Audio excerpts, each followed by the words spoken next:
Hey everybody, Blue Goblin here. Thank you for joining me for my comic book review on behalf of Dark Avenger Inc. Plus. This is actually the second time I've had to do this because my webcam here only likes to work properly whenever it feels like it, and I'm starting to wonder if it's starting to wear out. But I'm going to keep trying this as many takes as I can. Right now this is take 2. If I have to do a take 3 or a take 4, I will, to get this out, okay? Otherwise, I may have to take some time off until I can get a new camera, because the one that's built into my laptop sucks. But I'm here to review Savage Wolverine, issue number 3, for Dark Avenger Inc. Plus.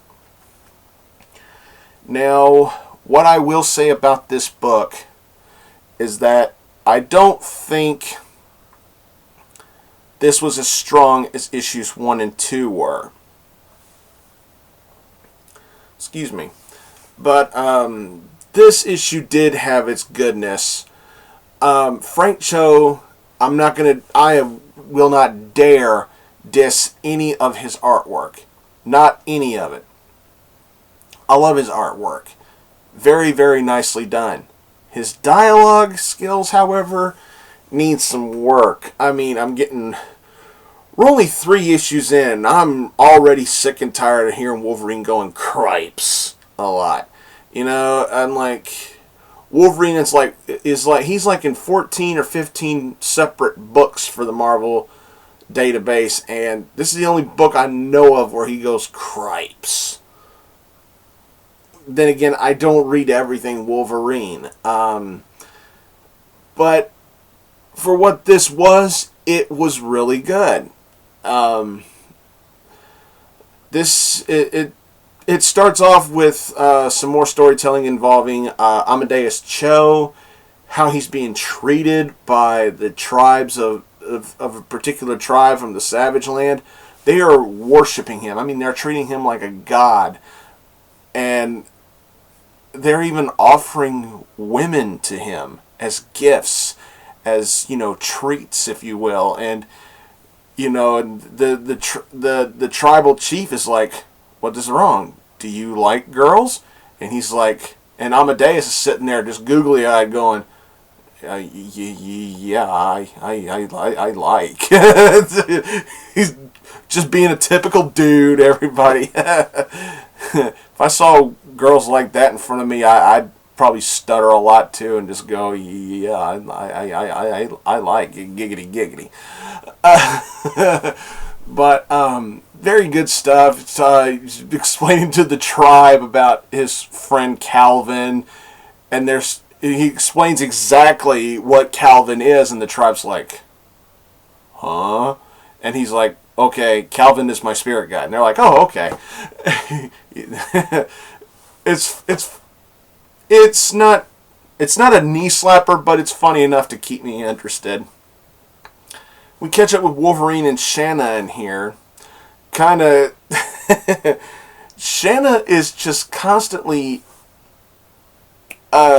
quipping on Wolverine. They're like, Wolverine's counting the soldiers guarding the place, and he's like, "Okay, counting them all to make sure we got a good time period on how to get in there."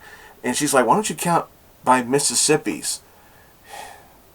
She goes away, and he starts going, "1 Mississippi, 2 Mississippi." God, that was kind of funny.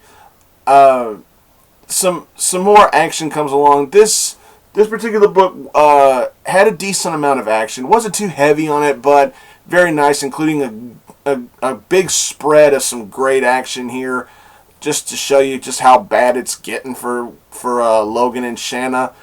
Very, very well detailed. Still admiring Frank Cho's artwork. And yes, Sick Rick Joseph, I saw your last video about Wolverine. I like big boobied Shanna. I do. But yeah, I just kind of feel like Shanna's dialogue doesn't fit her. She's a jungle queen, and yet she's talking like a smart mouth typical American girl. I don't know everything about Shanna. Maybe I'm missing something from her history or what. I don't know. But the dialogue in here could have been done a little bit better. That's just my opinion. Get a good origin story about particular people and tribes and races of the Savage Land. It was very nice. Something that I've seen dozens of times, but it had its own uniqueness to it, and I really enjoyed it.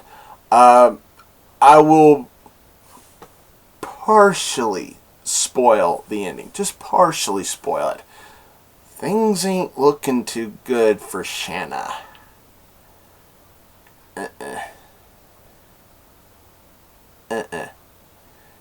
Ain't looking too good. And the way things are going, I'm expecting a humongous WTF moment later on in this series. Maybe not in the next issue, but maybe later on down the line. And Wolverine at the end, he is just fuming mad. He has every right to be, considering what he went through in this book. Or what he's gone through in this entire series so far. I mean, you might as well go ahead and say that. I really enjoyed this issue. It was very, very well done. The dialogue does need work. I'm getting sick and tired of hearing cripes all the time. The artwork, though, is fantastic. I can't knock it. I enjoyed reading this. I give it 3.5 stars out of 5. Would have been higher if the dialogue was written a little bit better. But then again, what do I know? I'm just a fan, right? You know, everybody has the right to nitpick one or two things here, but that doesn't mean this issue was bad. Don't get me wrong. I really enjoyed it, and I'm glad I'm reading this series, and I think you should be reading it too. Who knows? You might like it better than I did. Then again, you might not. Who knows? Just get the series, give it a read, and check it out. I think it'd be worth your time. But then again, not everybody likes Wolverine because he's just so spread out. But I really do think this series deserves a chance. So there's my review of Savage Wolverine, issue number 3. I want to thank you all for watching this. Don't forget about Dark Avenger Inc. Follow us here on YouTube. Look for us on Facebook. Don't forget about Dark Avenger Inc., of course. And don't forget about me on YouTube, Blue Goblin 01, Blue Goblin X. Those are my channels. Follow me on Twitter at Blue Goblin01 or on Tumblr just as Blue Goblin. I want to thank y'all again, and until next time, I'll see y'all later.